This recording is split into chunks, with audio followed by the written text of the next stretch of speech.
Salatullah salamullah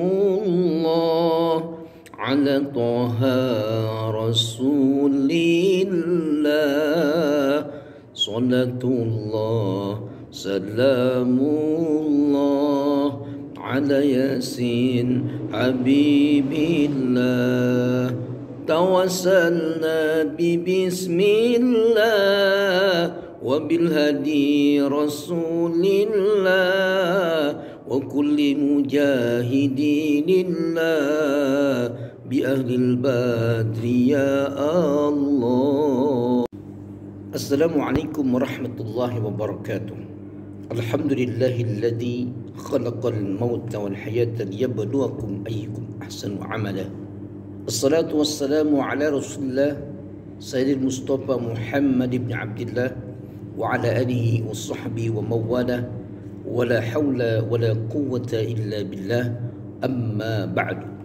قال رب اشرح لي صدري ويسر لي أمري واحلل عقدة من لساني يفقه قولي. قالوا سبحانك لا علم لنا إلا ما علمتنا إنك أنت العليم الحكيم. معاشر المسلمين رحمكم الله. Dalam kitab Nasaihul Ibad karya Al-Imam Ibn Hajar Al-Asqalani bahawa ada dua perkara, khaslatani la syai' afdalu minhuma al-imanu billahi wan naf'u bil mu'minin. Ada dua perkara yang tidak ada yang lebih utama daripada keduanya itu. Yang pertama, al-imanu billah, yaitu beriman kepada Allah Subhanahu wa ta'ala. Apa arti iman? Iman itu artinya percaya. Amana yu'minu imanan, yang artinya adalah percaya. Iman adalah dalam bahasa Arab. Maka iman inilah yang paling utama daripada yang lainnya. Karena tanpa keimanan maka tidak akan bisa untuk menjadi orang-orang yang baik. Dan dengan keimanan inilah yang akan menyelamatkan dari dunia sampai akhir. Lalu apakah ciri orang-orang yang beriman itu? Allah Subhanahu wa ta'ala berfirman dalam surah Al-Anfal ayat ketiga. A'udzu billahi minasyaitonir rajim. Bismillahirrahmanirrahim. Innamal mu'minuna allazina idza dzukirallahu wajilat qulubuhum wa idza tuliyat 'alaihim ayatuhu zadatuhum imana wa 'ala rabbihim yatawakkalun. Allazina yuqimuna as-salata wa mimma razaqnahum yunfiqun.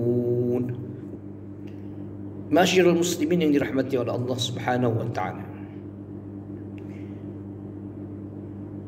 Ciri orang yang beriman, sesungguhnya orang yang beriman itu adalah apabila disebutkan nama Allah maka gemetar hatinya, bergetar hatinya. Ketika azan memanggil langsung dia bergetar dan ia ingin melaksanakan solat. Ketika perintah Allah diperintahkan langsung dia melaksanakannya. Bergetar dalam hatinya untuk senantiasa melaksanakan perintah dari Allah Subhanahu wa ta'ala. Kemudian yang kedua adalah wa idza tuliyat 'alaihim ayatuhu zadatuhum imana. Ketika dibacakan ayat-ayat Allah, baik itu yang tersurat yaitu Al-Quranul Karim dan kitab-kitab yang lainnya sebelum Al-Quran, maka bertambahlah keimanannya kepada Allah Subhanahu wa ta'ala. Bertambah keimanannya ketika dibacakan ayat-ayat Allah ataupun dibacakan ayat-ayat yang tersirat seperti ciptaan Allah Subhanahu wa ta'ala. Alangkah besarnya besar Allah.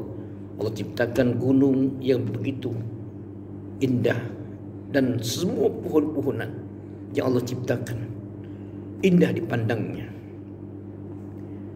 Kemudian yang ketiga adalah wa 'ala rabbihim yatawakkalun. dan mereka senantiasa bertawakal kepada Allah, berserah diri kepada Allah Subhanahu wa taala, menyerahkan dirinya hanya kepada Allah Subhanahu wa taala.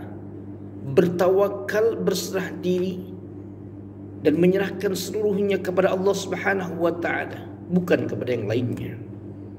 Kemudian yang keempat adalah alladzina yuqimuna shalah. Itu mereka adalah orang yang melaksanakan ibadah solat. Jadi orang yang beriman, dia solat, melaksanakan solat 5 waktu. Kemudian yang kelima adalah wa mimma razaqnahum yunfiqun. Mereka yang menginfakkan, membelanjakan hartanya di jalan Allah Subhanahu wa taala. Itulah ciri-ciri orang yang beriman. Maka orang yang beriman ini adalah orang yang paling pertama dan utama di sisi Allah Subhanahu wa taala. Kemudian yang kedua adalah wan naf'u bil mu'minin, yaitu bermanfaat, berguna terhadap orang-orang mukmin.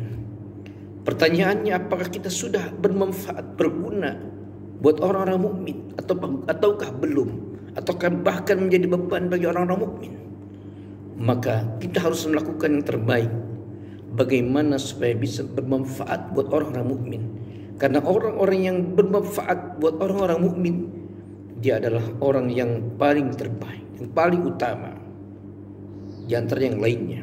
Nabi sallallahu alaihi wasallam bersabda, khairun nas anfa'uhum linnas. Sebaik-baik manusia adalah yang paling bermanfaat buat orang lain. Ma'asyiral muslimin yang dirahmati oleh Allah Subhanahu wa taala. Oleh karena itu, maka jadilah kita orang yang bermanfaat, orang yang berguna terhadap orang lain. Karena orang yang berguna, bermanfaat buat orang lain adalah orang yang hidup dan dia bermanfaat buat orang lain. Buat apa kalau hidup kalau tidak bermanfaat buat orang lain?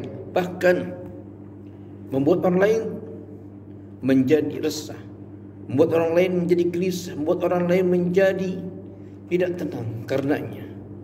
Maka kita sebagai seorang mukmin harus bagaimana bisa menjadi orang-orang yang bermanfaat, berguna buat orang-orang mukmin. Ma'asyiral muslimin yang dirahmati oleh Allah Subhanahu wa taala, mudah-mudahan kita termasuk hamba-hamba yang senantiasa bermanfaat dan berguna buat orang lain. Demikianlah yang dapat saya sampaikan. Allahul muwaffiq ila aqwamit thoriq. Wassalamualaikum warahmatullahi wabarakatuh.